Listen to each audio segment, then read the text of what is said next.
that you care, you have to actually care. So let me unpack that just for a second, because I actually did a talk last year on how to sell UX in your organization, right? And my perspective was, because usually I was kind of, in my role as a project manager and product manager, I was kind of in the middle group. And so I would see, and I would have conversations with experienced professionals like yourself saying, I gotta get more info and I gotta get things. Can you help me figure out how to do that? So I did that talk, and I literally, after the talk, I had a designer come up, and I gave similar advice to what you're talking about, which is, you need to care about these things in order to be successful. But the person looked me squarely in the eyes and said, "But I'm not interested in politics." Mm-hmm. How does that play into being a designer in an organization trying to solve problems? Can you be this lofty person that just floats above the politics of the organization or the product or even the user base and still be successful? Is that possible? Okay. So the question you're asking me, I don't know that I have the answer for it, but I will give you an answer for it, right? No, I mean, it's just I want to frame this up fairly. I actually want to take it back to a philosophical standpoint. So I am a big fan, and this is partially where our company Aurelius got its namesake, Marcus Aurelius and the whole Stoic philosophy movement. Mm-hmm. Okay, so some of that, not some of it, a lot of it is actually very relevant in how I sort of approach this stuff. You say, is it possible to do that? Can you just float above the politics? I don't know. I'm a relatively heavy guy. Like I'm a pretty big guy, so I don't know about actually floating and the weight and the physics there. But philosophically speaking, I can tell you all about that. Here's the thing: why do you care? Why do you want to care? Why do you think you should care? Why does it affect you? Why do you allow it to affect you? And that's actually the most important question to ask here, right? If there are politics around that, that's fine. We're never going to solve the human condition. People will be people. But if your intentions and your approach are pure and true, and I don't mean to get too preachy on this, right? But if they are, and you're like, look, I'm genuinely trying to help our organization and our customers, and I feel very strongly that the things I'm bringing to the table are the best options to do that. And at the end of the day, somebody wants to fall back on ego or politics or opinion, then why let it affect you? Fight on another hill and die another day. Yeah, like, right. It honestly comes down to being that simple. But here's what I'll tell you. As somebody who, I'm not quite, a strategy, product, UX graybeard yet, but I think I'm rapidly approaching that point. It has shown for me to be far more successful in my career than not. Because generally speaking, people, like, they can tell when you're trying to coerce them, as opposed to when you're like, hey, look, I feel very passionately about this, and yes, I'm going to draw a hard line in the sand. I'm not going to be an asshole about it, but I am going to draw a hard line in the sand, and I'm going to say, I think you're wrong, period. And here's the reasons why. They're more likely to respect you when they feel like they can trust you, when they feel like you're coming from a genuine place. Plus, when you use their own logic against them. That's why setting these goals up in that way and go, look, stakeholder A, whoever you are, I'm only doing and suggesting the things as passionately as I am because I believe they help you and what our customers need. Yeah, and I think we know that makes a successful business. Right. Well, and to that point, the person who still you give that insight to, and they still are not convinced. I looked at them and said, well, you're looking for a portfolio piece, not a solution then. Well, yeah. Because you want to own the idea, not actually find a solution. That's what I've experienced is that mentality in that thing. So it's arrogance, it's ego that often comes into play there. Right. Sure. So let's talk. I brought this up in another podcast, and I would love to get your opinion on it, because you talk about the Greybeards, which I love.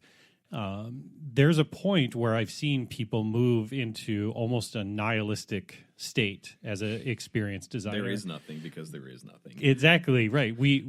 Because we exist, we know nothing and shall not know anything. how have you avoided, because again, I feel like yes, the rabbit hole does go extremely deep. Sure. In almost any solution or any problem. You can unpack. How do you police yourself when you feel like, oh my gosh, this is a never-ending story, for lack of it. When you're feeling like Atreyu, and you're riding that weird dragon into the. Anyways, you get what I'm like going. From a Charmin commercial, yeah. Yeah, exactly. So if you are in that position where you're like, oh my gosh, I don't think we can ever solve this problem. It's the never-ending problem. How do you police yourself in those situations? I know you've experienced this before. Yeah. Well, I mean, that's a tough one, and I think depending on the situation you're in and the context around that, and the people, the actors who are involved, right? Your approach to this might change. Your mileage may vary, but there's a couple things that I guess I would react to with that. The first one being, understand what it is that you want to do and the value you want to provide. I can only answer for myself, right? Like I said, I can't claim to have the answer, but I can give you an answer. And the way that I know I have always thought about that in the past is I try to be very clear and honest with myself on the value I want to be providing to an organization and whatever people it serves.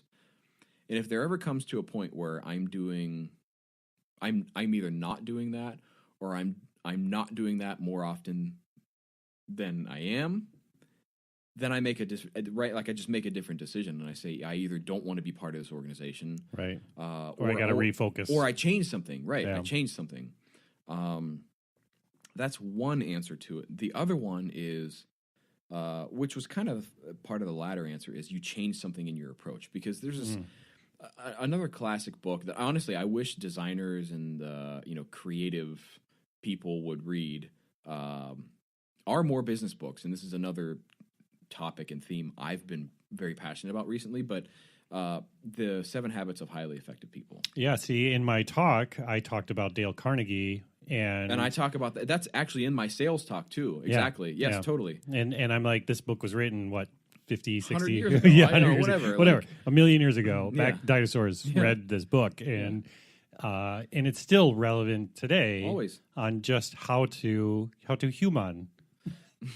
Yeah, robot. That's a shout out to Joseph. He'll get that one. Yeah. So yes, and there's some pretty I don't know, whatever. It's really funny because I was on a call with some students, actually the local UX boot camp we have here in Minneapolis, Prime. I was on a call with them just yesterday, a couple days ago, where I said something along the lines of, humans, particularly designers and creative types, we like to think that we're all very, very unique. Humans are far more predictable than anybody gives themselves credit for. And whatever, the point there being with those two books is that, like, if you can just understand some basic psychology and behavior of people, you're far more likely to, I hesitate to use the word hack, but just for, in an navigate, effort to not, in an effort to not try to find a better word, but to like hack that or piggyback that behavior, right? It's like understanding what's going on there. And so whatever, I guess answering your question a little bit more directly, Kurt, how do you then go about that when it's maybe this never-ending problem?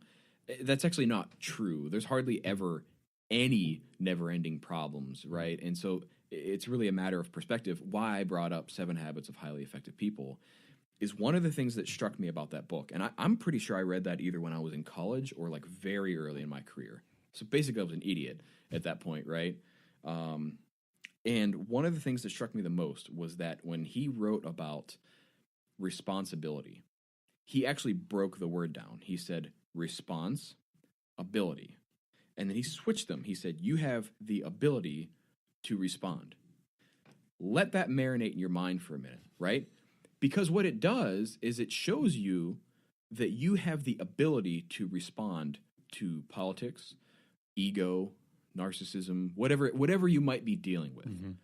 Now, you have the ability to allow yourself to get caught up in that emotionally, which is where that like Stoic philosophy stuff comes in and tells you, no, that's not useful for you, right? Mm-hmm. or you have the ability to break that down and understand it better. You have the ability to focus inwardly and ask yourself, what should I be doing better? It's a very, very hard thing. And I think some people often, even back at our times at the Nerdery, thought maybe I was placating a stakeholder or client. You're just taking their side and you're just trying to find ways to make it optimistic. Maybe that's part of my personality. Not many people would call me a chipper or optimistic kind of guy, but I do very much always look at the opportunity in things. And it's because I look at, there's something that we probably did wrong.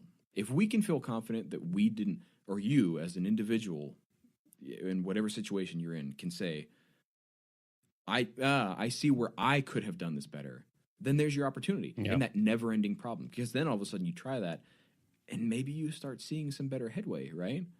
Yeah, and I talk about this. I did a keynote last year, and part of it was talking about Carol Dweck's book, Growth Mindset, and it talks about like what I talk about on this show a lot, which is I'm usually the first person to hold up the mirror in those situations, saying, "Okay, well, wait a second, this situation is not great.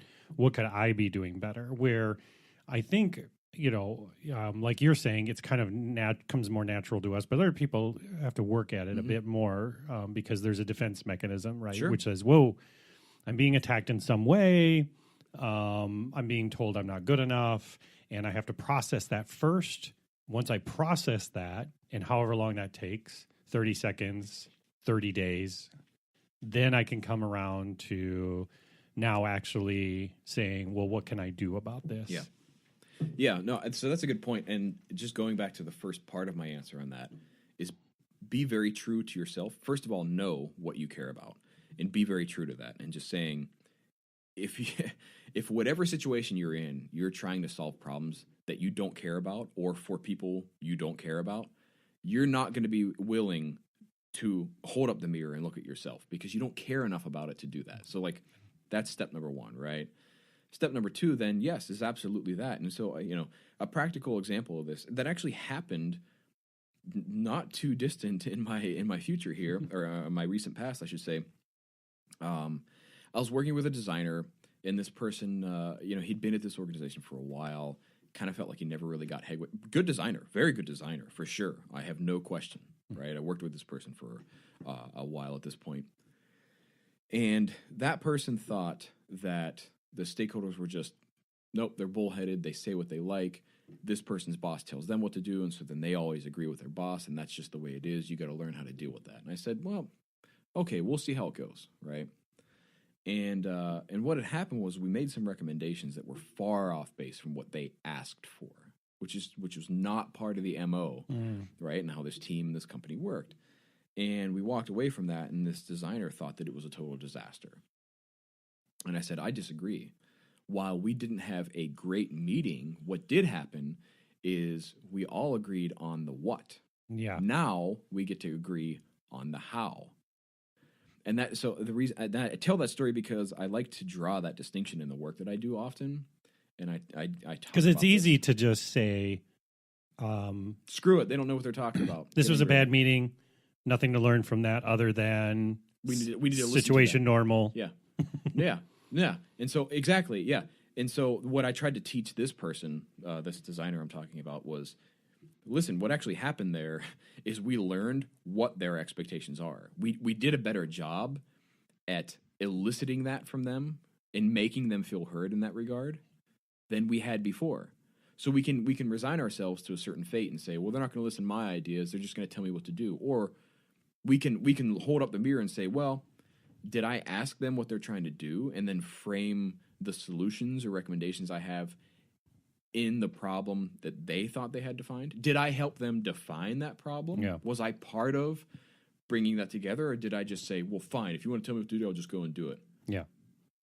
There's a very, very wide gap between those two different No, and mindsets. I say this all the time. I mean, you never know somebody's budget till you go over it, right? So yeah, you always want to assume the worst, right? And guess what? The person sitting on the other side of the table, who is either your stakeholder or client, wants to assume the worst in you. So who's going to be the first one to show? Right. I want to earn your I will trust. cross that line. Yeah, I'll say the first number or solution or whatever it is. Mm-hmm. Whatever it is. I'll be that one. And again, as you start that